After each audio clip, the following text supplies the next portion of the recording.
Hi friends, welcome to my channel.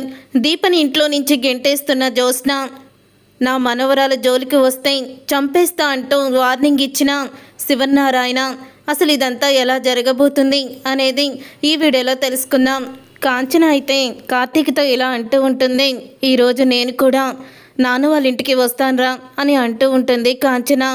ఇప్పుడెందుకమ్మా అని అంటూ ఉంటే, ఏం లేదురా, వదినతో కాసేపు మాట్లాడదామని నేను అక్కడికి వస్తాను అని అంటూ ఉంటుంది కాంచన.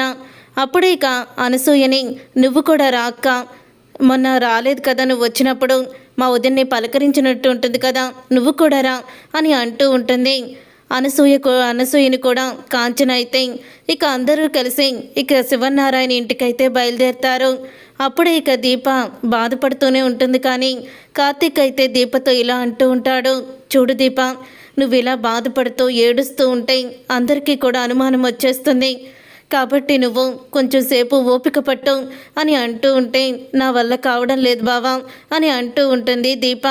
సరే అయితే నీ కడుపులో ఉన్న బిడ్డని బ్రతికించుకొని అత్త ప్రాణాలనే పనంగా పెట్టేద్దామా అని అంటూ ఉంటాడు కార్తీక్. అయితే బావా అని అనగానే, మరి ఏం చేద్దాం చెప్పు, ఇప్పుడు నువ్వంతలా ఏడుస్తూ ఉంటే వీళ్ళందరికీ అనుమానం వస్తుంది, అప్పుడు ఏం చెయ్యాలో కూడా మనకి అర్థం కాదు. ఏం చేస్తాం బావా, నిజం బయట పెడతాం, అంతకు మించి ఏముంది. ఎన్ని రోజులని నేను ఆ ఇంటి వారసురాల్ని కాదన్న నిజాన్ని బయట పెట్టకుండా ఉంటాము అని అంటూ ఉంటుంది దీప. అప్పుడే సరే అయితే ఇప్పుడే వెళ్ళి చెప్పేద్దాం పదా, అప్పుడు జ్యోత్స్న ఆస్తి కోసం అత్తనన్నా చంపేస్తుంది, లేకపోతే నిన్నన్నా చంపేస్తుంది, పద వెళ్ళి చెప్పేద్దాం అని అంటూ ఉంటాడు కార్తీక్. ఇన్ని రోజులు మనం దాచిపెట్టిన ఈ నిజం, ఎందుకోసం ఈ నిజం దాచిపెట్టామో బయట పెట్టేసి అప్పుడు జ్యోత్స్న చేతిలో చిక్కుదాము అని అంటూ ఉంటాడు కార్తీక్. అయితే కార్తీక్ మాటలకి, బావా మరి ఏంటి దీప, ఎందుకు నువ్వు కూడా నన్ను అర్థం చేసుకోవడం లేదు, ఎటువంటి నిర్ణయం తీసుకోవాలో తెలియక ఇప్పటికే సతమతమైపోతున్నాము, ఇప్పుడు మరో కొత్త సమస్యలు ఎందుకు అవసరమంటావా, ఇప్పటికీ నువ్వు అలా ఏడుస్తూ నేను బాధపడుతుని చూస్తే అమ్మకి పెద్దమ్మకి కూడా డౌట్ వచ్చింది, వీళ్ళ అనుమానం తీర్చుకోవడానికి ఇప్పుడు అక్కడికి వస్తున్నారేమో అనిపిస్తుంది, అక్కడికి వచ్చాక దీప ఇలా బాధపడుతుంది అని చెప్పి మా అమ్మ అక్కడ అందంటే నిన్న హాస్పిటల్కి వచ్చారని మావయ్య అంటాడు, అప్పుడు వాళ్ళందరూ కూడా ఎందుకని ప్రశ్నిస్తారు.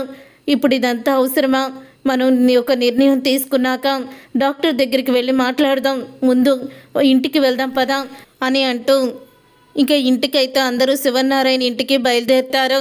శివనారాయణ ఇంటికి అందరూ వెళ్ళిన తర్వాత అప్పుడే ఇక అందరూ రావడం చూసి పారిజాతం అయితే, ఇదేంటి కుటుంబ సమేతంగా వచ్చారు, మిమ్మల్ని ఎవరు పిలిచారు రమ్మని అని అంటూ ఉంటుంది పారిజాతం. నా కూతుర్ని ఒకరు బొట్టు పెట్టి నా ఇంటికి రమ్మని పిలవాల్సిన అవసరం లేదు, పిలిస్తేనే ఇంటికి రావాలని రూలు కూడా లేదు, ఇది నా కూతురి ఇల్లు కూడా, తన ఇష్టం వచ్చినప్పుడు వస్తుంది, ఇష్టం వచ్చినప్పుడు వెళ్తుంది, అడిగే హక్కు ఎవ్వరికీ కూడా లేదు అని అంటూ శివనారాయణ అయితే ఇక ఊహించని సమాధానం చెప్తాడు పారిజాతానికి. అది కాదండి, ఏదైనా పనుంటేనో లేకపోతే మీరు పిలిస్తేనో దశరథ పిలిస్తేనే కదా కాంచన వచ్చేది, ఆ ఉద్దేశంతో అన్నాను తప్ప తను రాకూడదనే ఉద్దేశంతో నేను అనలేదు అని అంటూ ఉంటుంది పారిజాతం. పిన్ని, నా గురించి గొడవలు ఎందుకులే పిన్ని, వదినతో కొంచెం సేపు మాట్లాడదామని వచ్చాను అంతే అని అంటూ ఉంటే, మరి ఇంటి పని మనుషులు కూడా తీసుకొస్తారా అని అనసూయని చూసి అడుగుతూ ఉంటుంది. ఒకప్పుడు మనం ఏంటో మర్చిపోయినట్టున్నారు కొంతమంది అని కార్తీక్ అయితే అంటాడు.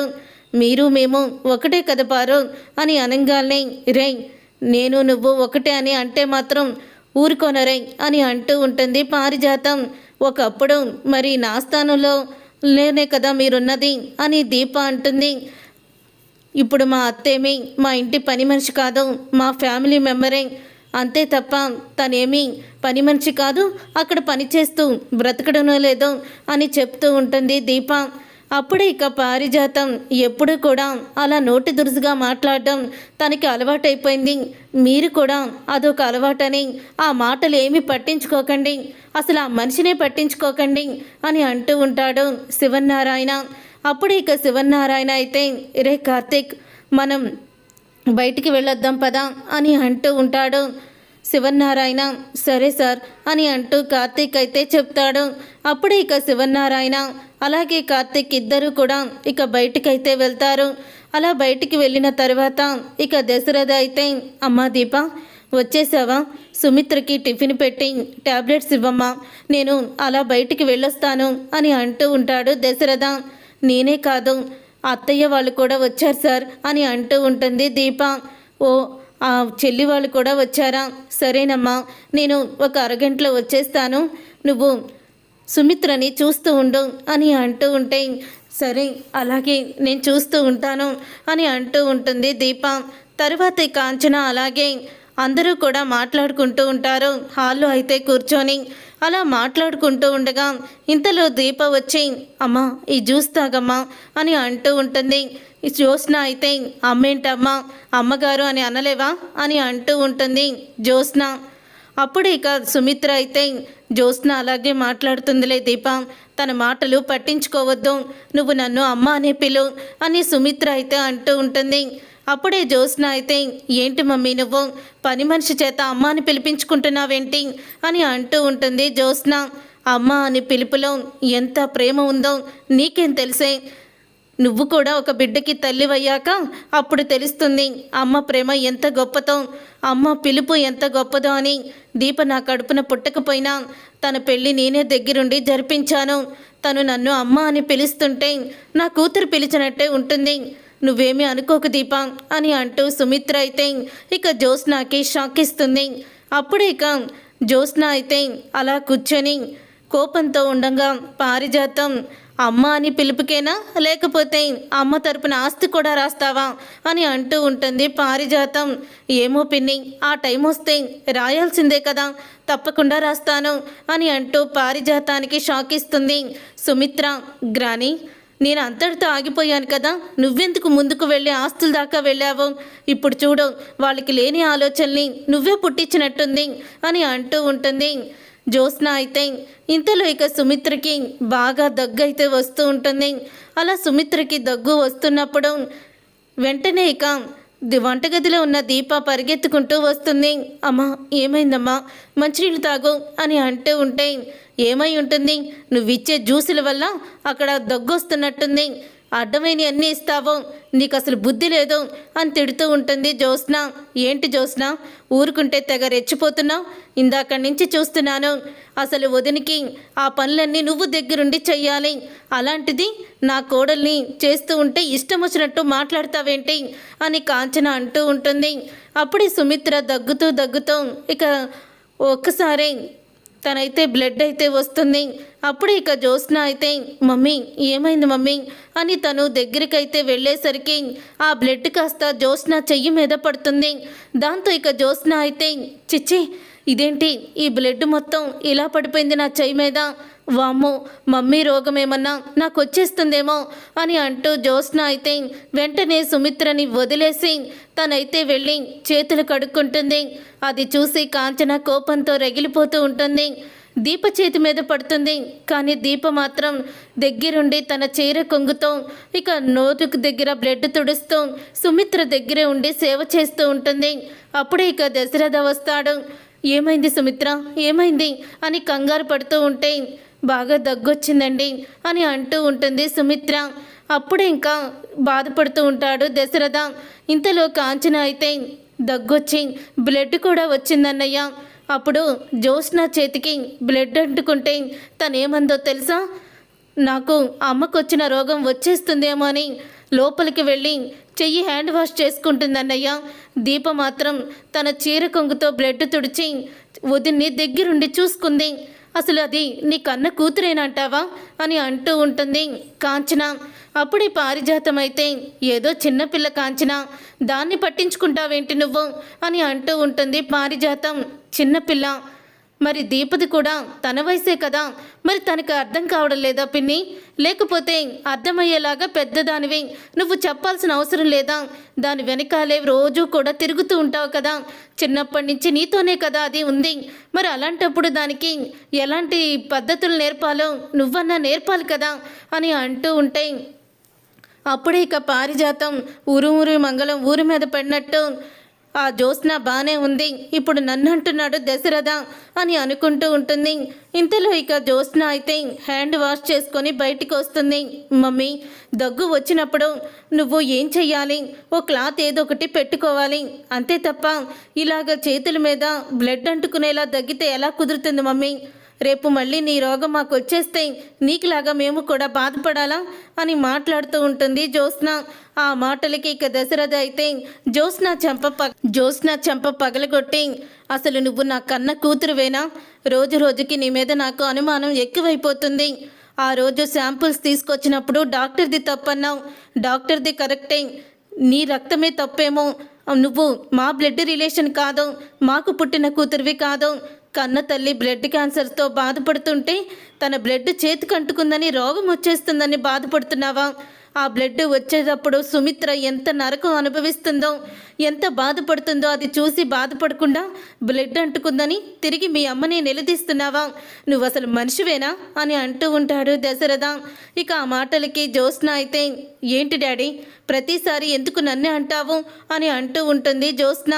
నువ్వు చేసేవి తప్పులు కాబట్టే మా అన్నయ్య అలాగ నిన్ను కొట్టాల్సి వచ్చింది. మరి దీప ఉంది, తను కూడా బ్లడ్ అంటుకుందని పక్కకి వెళ్ళిపోలేదే, పైగా తను ప్రెగ్నెంటు, కానీ దగ్గరుండి సొంత తల్లిలాగా మా వదిన్ని చూసుకుంటుంది. అసలు దీపే ఇంట్లో లేకపోతే మా వదిన పరిస్థితి ఎలా ఉండేదో. ఈ పిన్ని ఈ జ్యోత్స్న వదిన్ని ఒక కాడికి తీసుకొచ్చేవాళ్ళు అని అంటూ ఉంటుంది కాంచన. అయితే అవునత్త, మీ కోడలే గొప్ప, ప్రతి ఒక్కరి ముందు ఈ దీపకి నటించడం బాగా అలవాటైపోయింది. అసలు ఈ దీప ఎప్పుడైతే మా ఇంట్లోకి అడుగు పెట్టిందో ఆ రోజు నుంచే నన్ను ఈ ఇంట్లో ఒక మనిషి కింద ఎవ్వరూ కూడా లెక్క చేయడం లేదు. ప్రతి ఒక్కరు కూడా దీపని చూసుకొని నేర్చుకోమనేవాళ్ళే. అసలు ఈ దీపని ఇంట్లోకి రానివ్వడమే నేను చేసిన తప్పు. బావ రాసిన అగ్రిమెంట్ని అడ్డం పెట్టుకొని ఈ ఇంట్లో చేరింది.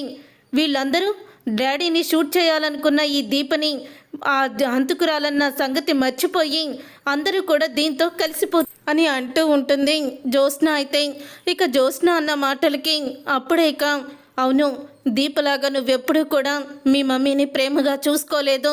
నిజంగా దీపే నా కూతురు అయి ఉంటే ఎంతో బాగుండేది, నువ్వు నా కూతురు కాకపోయి ఉంటే బాగుండేది అని అంటూ ఉంటాడు దశరథ. అప్పుడే ఇక జ్యోత్స్నకి ఇంకా కోపం వచ్చేస్తుంది దశరథ నా మాటలకి. అప్పుడే ఇక జ్యోత్స్న అయితే, అసలు నువ్వు ఇదంతా కూడా నువ్వు ఇంట్లో ఉండడం వల్లే వచ్చింది. ఇంకోసారి నా ఇంట్లోకి వచ్చావంటే నిన్ను నేనేం చేస్తానో నాకే తెలీదు, రావే బయటికి అని అంటూ ఇక చెయ్యి పట్టుకొని దీపనైతే బయటికి ఈడ్చుకుంటూ వస్తుంది. అప్పుడే ఇక దీపని బయటికి నెట్టేస్తుంది. అప్పుడే వచ్చిన శివన్నారాయణ దీపని పట్టుకుంటాడు. అమ్మ దీప అని అనగానే, జ్యోత్స్న నీకేమన్నా పిచ్చి పట్టిందా, కడుపుతో ఉన్న ఆడదాన్ని అలా నెట్టేశావు అని శివన్నారాయణ చెంప పగలగొడతాడు జ్యోత్స్నాది. లేకపోతే ఏంటి తాత, అందరూ కూడా ఆ దీపని నెత్తిన పెట్టుకొని నన్ను మనిషిలాగే లెక్క చేయడం లేదు. పూర్తిగా మా డాడీని నా మీద ప్రేమ చూపించకుండా ఇది మార్చేసింది. అసలు దీనికి ఇంటికి ఏం సంబంధం అని అంటూ ఉంటే, ఇది నా మనవరాలు, నా కొడుకు కూతురు, దీనికి ఇంట్లో ఉండే హక్కు ఉంది, దీపకి నా మనవరాలు స్థానం నేను ఇచ్చాను అని అంటూ శివన్నారాయణ షాక్ ఇస్తాడు. దీప మీ మనవరాలు ఎలా అవుతుందండి అని అంటూ ఉంటుంది పారిజాతం. జ్యోత్స్న చేస్తున్న పనిని నువ్వు తప్పు పట్టడం మానేసి మళ్ళీ పైపెచ్చి నేను దీపని మనవరాలు అంటే ఎలా అవుతుందని అడుగుతున్నావా? దీపకి పెళ్లి చేసింది నా కొడుకు నా కోడలు తల్లి స్థానంలో ఉండి చేశారు. అప్పుడు ఇది దీని దత్తత చేసుకొని అప్పుడు దీపకి పుట్టిల్లు అయిపోయింది ఇది. కాబట్టి దీప కూడా నా వారసురాలే, ఈ ఇంటి మనవరాలే. దీపని ఇక్కడి నుంచి పని మనిషిగా కాదు, ఈ ఇంటి పెద్ద కూతురుగా చూడండి అంటూ శివన్నారాయణ షాక్ ఇస్తాడు. చూసారుగా ఫ్రెండ్స్, రాబోయే కథలో ఖచ్చితంగా ఇలాగే జరగబోతుంది. మరి ఇలాగే జరగాలని మీరైతే కోరుకుంటున్నారా? అయితే వీడియోని తప్పకుండా లైక్ చేసి ఛానల్ని సబ్స్క్రైబ్ చేసుకొని పక్కనే ఉన్న గంట సింబల్పై ఆల్ని క్లిక్ చేయండి. అప్పుడే మేము పెట్టే ప్రతి వీడియో మీరు మిస్ కాకుండా చూసేవచ్చు.